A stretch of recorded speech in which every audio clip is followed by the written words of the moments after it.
Universal Pictures presents Godzilla vs. the Comets.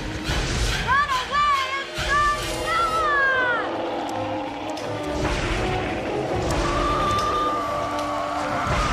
That's one thing we Nothing can stop Godzilla!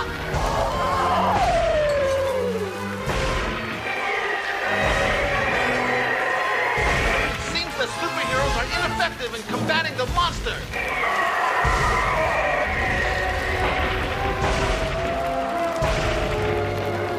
That's one thing lizard!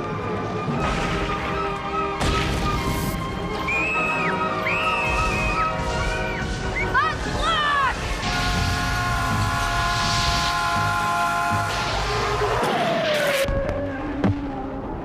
Bill Nye the Science Guy.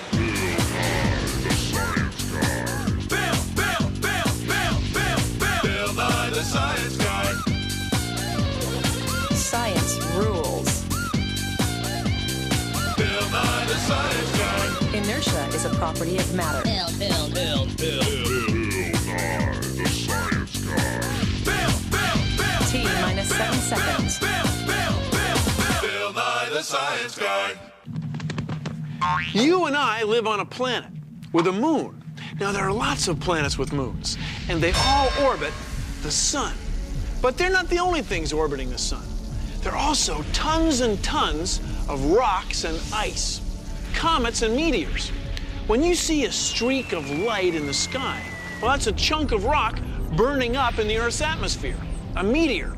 When you see a star with a fuzzy tail, that's a dusty chunk of ice heated by the sun, a comet. Now, comets and meteors are all through the solar system, but most of them are way out there, past the orbits of all the planets. So far out that our own sun looks about like any other star. Now, comets and meteors are made of the same stuff as the planets. They were formed about the same time, and they go around the sun just like we do. Comets and meteors are part of our world.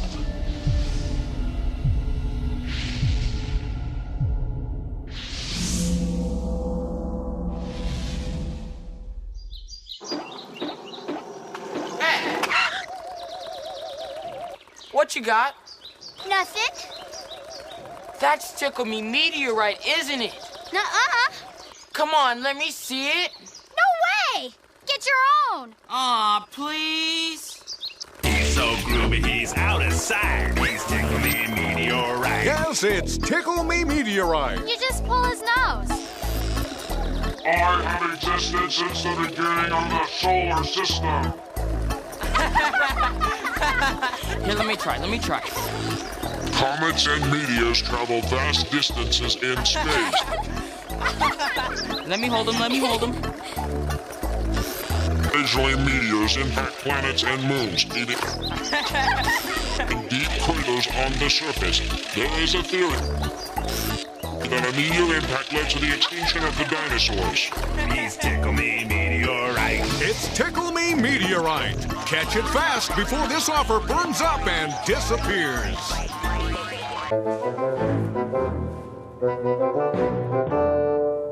Good evening. Our next story is about elliptical orbits. This is the Earth. It takes a year to go around the sun, and its orbit is an ellipse. This is the orbit of a meteoroid. Many of them go out beyond the orbit of Mars. Now, this orbit is also shaped like an ellipse. This is the orbit of a comet. It's a very elongated ellipse because it takes comets such a long time to go around the sun. Most of them start their journey way out here, way out beyond the orbit of Pluto. Now, different comets have different orbits, depending on where they come from and what they're made of. It might take one comet 76 years to go around the sun. Another comet 100 years, or 1,000 years, or tens of thousands of years. But all of these bodies, the planets, the meteorites, and the comets, are held in orbit by the pull of the sun's gravity. And all of their orbits are ellipses.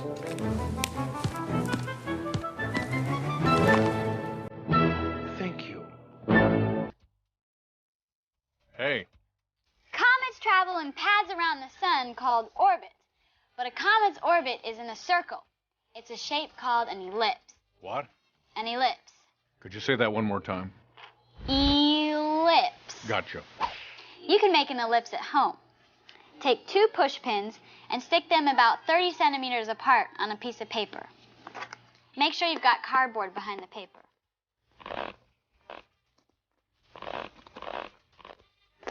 Then tie a knot in a string that's about 50 centimeters long. Put the string over the push pins and using a pen to keep the string pulled tight, draw all the way around the paper.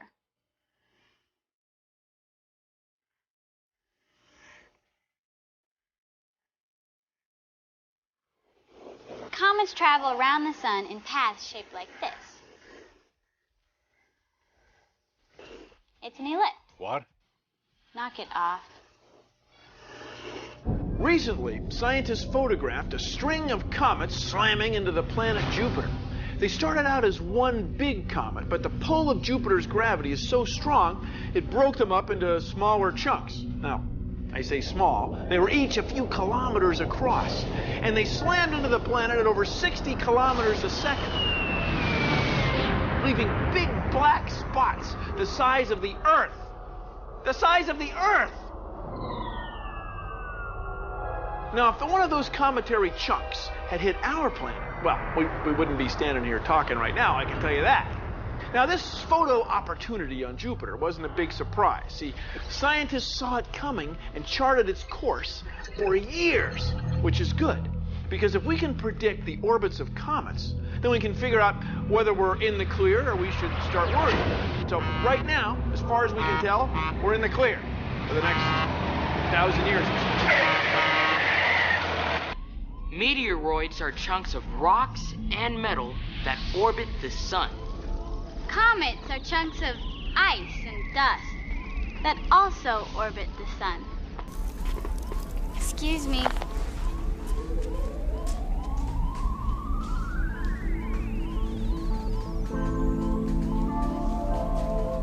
So there's meteoroids and comets.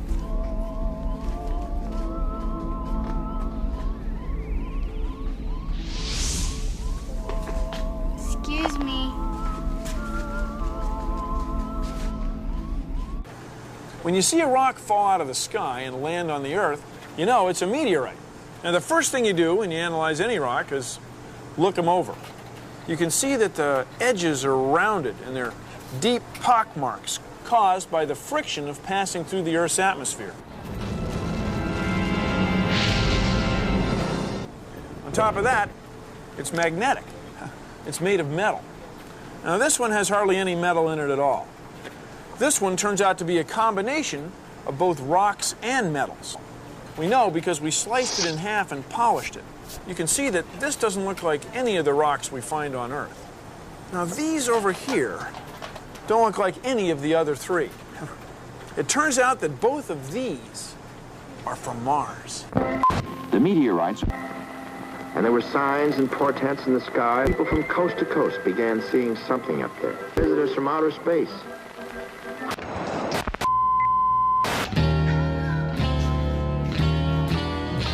This is a meteorite from outer space. Looks like a mirror. This probably would have made a big crash when it hit the ground. It's really heavy and it's rough. I can't believe it weighs this much. This meteorite is special because it's from Mars.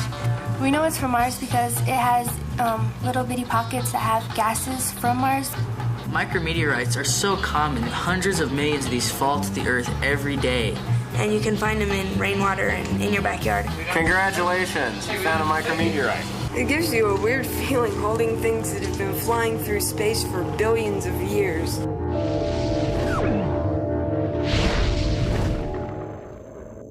The following story is true and reflects events as they actually occurred.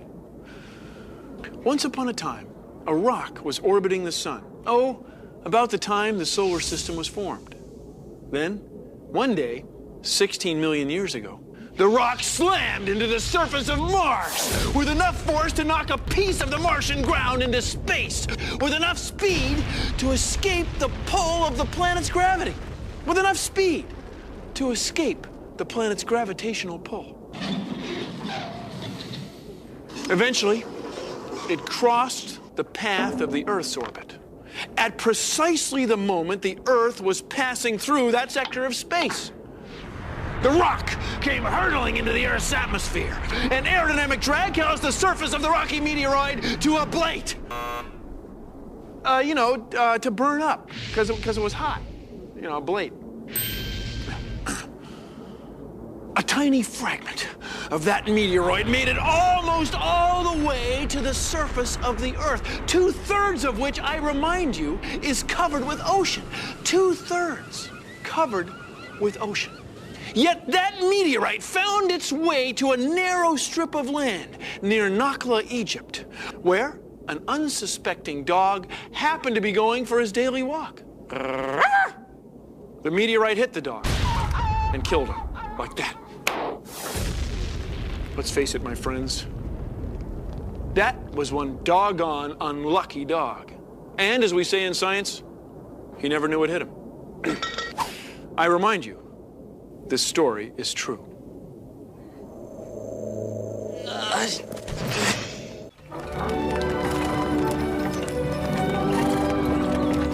Tonight on Nye TV, Little Meteorite on the Prairie. What is it, Pa? That's a meteorite, half-pint. Not a big meteorite because it probably got burned up going through the atmosphere. It's a little meteorite. Wow. Pa, so what you're saying is that this meteorite came from outer space, and now it's on our prairie. It's our little meteorite on the prairie. Can we keep it? Will it hurt us? No, half-pint. Just burn up metal and stone.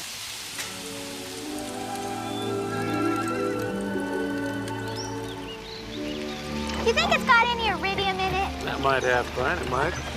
Sometimes they're indistinguishable from terrestrial rocks. They have iron and nickel, and well, yes, iridium is much more common in meteors than on Earth's crust, which might help to explain the extinction of the dinosaurs. 12, maybe 20 billion years ago, there was a huge explosion, what scientists call the Big Bang. Within minutes of the Big Bang, tiny particles came together to form gases like hydrogen and helium. Then gravity brought those together to form stars. Well, then about 6 billion years ago, many of those stars had so much pressure built up inside them that they exploded. And we call each explosion a supernova. Anyway, that material drifted through space, and then eventually gravity brought it together to form our sun and all the planets. Now, at the same time, the comets, asteroids, and meteoroids were formed. So when we look at a meteorite like this one, we're looking at a rocky, icy, cosmic time capsule. It's cool. And the quarterback drops back in. Whoa! Whoa! Look at that flash! Oh, my! It's a meteorite or something! Why isn't the Earth covered with craters the way the moon is? Please consider the following. When a meteoroid heads for the moon, there's nothing to slow it down. So wham! It makes a crater. When a meteoroid heads for the Earth, it has to pass through at least 80 kilometers of thin air. Rub your hands together. You know they get warm? That's friction. Well, meteoroids are going so fast that the friction of the air makes them heat up. Now, you may not know this, but metal burns. This is a piece of steel wool. It's mostly iron, just like a meteorite. If it were to hit the Earth's atmosphere, it would start to heat up. Now, the faster it's going, the more oxygen it passes through, so it really heats up, like this.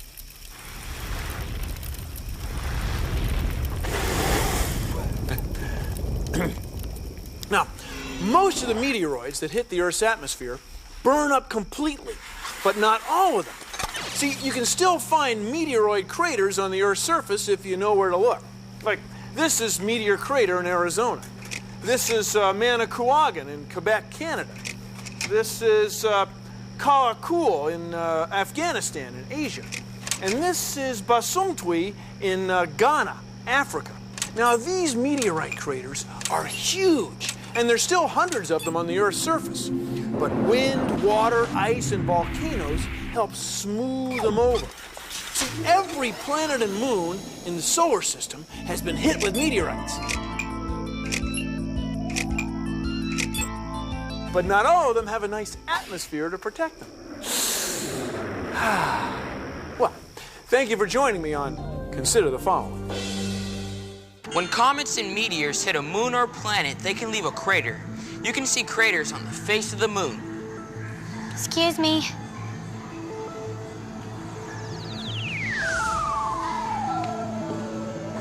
A meteorite impact on the Earth's surface.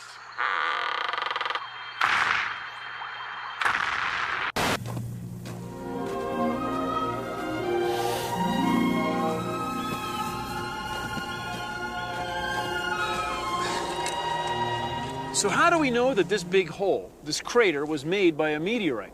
Well, here's the evidence. First of all, its shape. It's almost perfectly round. And it's big. It's huge. Whatever made this hole must have been big. Now, when we look at the rim, the edge of the crater, we see that it's higher than the high desert floor around here. Something must have lifted that material up. When we look at the surface of these rocks, something made them change from this color to this color. Well, it turns out it's heat, pressure, being mashed and squeezed and mushed. So something must have mushed and squeezed this rock. Now, on top of that, this white rock is not normally on the surface. We don't find it around on the high desert floor. But there is a layer of white rock underneath a layer of red rock in this crater. So something must have mushed and squeezed these rocks and lifted them up on top of the red layer. It turns out that this big hole, this crater, was made by a great big rock, a meteorite from outer space. Woo! When we look at the far side of the crater, over there, we see that it's higher than the rim where we're standing. So we figured the meteorite came from that part of the sky, like this. Boom! It was going so fast that it could have made it from those mountains over there, 30 kilometers away, to here in less than a second and a half. It would have been like 1/1000. We now return to Leave It to Meteors.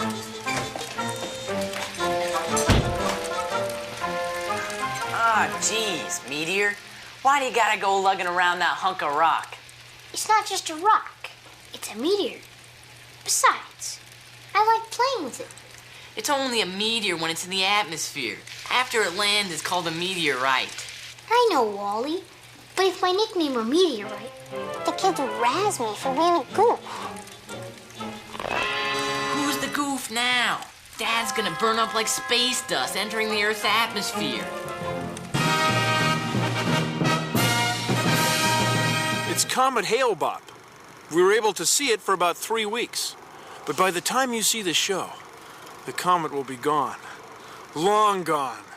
Back into the cold, dark emptiness of space. Bah!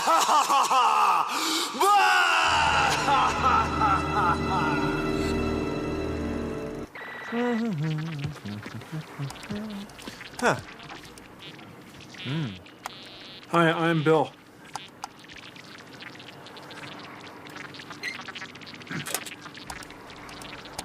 That's Comet Hale-Bopp. Yes, I'm Hale. And I'm Bob.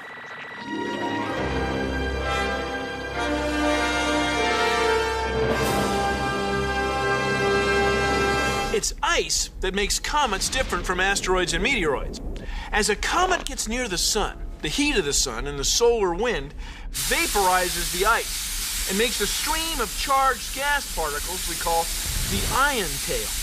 Now, at the same time, the little bits of rock that are embedded in the ice get blown into space and form a second tail we call the dust tail.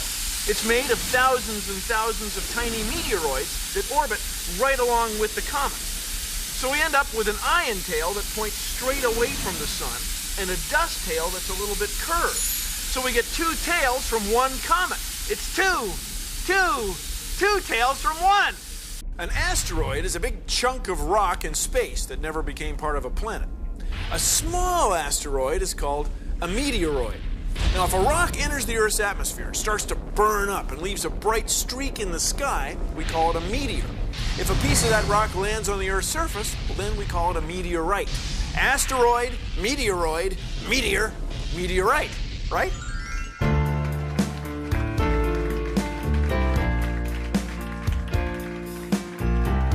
There are so many comets and meteors in the sky, but we only see a few that fly close by. When they're on a course that brings them too near, they start to burn if they hit the Earth's atmosphere. Might make it all the way to the ground. Might make a crater big and round.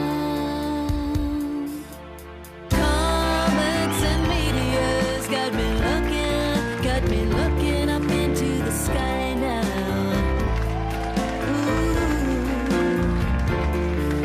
They're made of dirt and ice, you know they're in orbit around the sun now.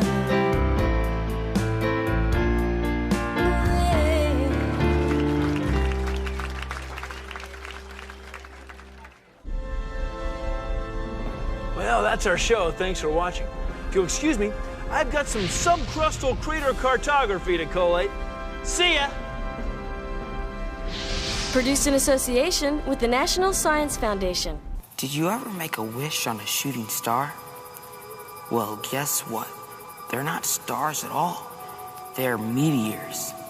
Most of these meteors don't even make it to the Earth's surface because they burn up on their way through the atmosphere. We see them burning up as streaks of light. On any given night, there's a meteor flashing across the sky about once every hour. So the next time you see one, instead of making a wish on a shooting star, make a wish on a blazing, burning meteor.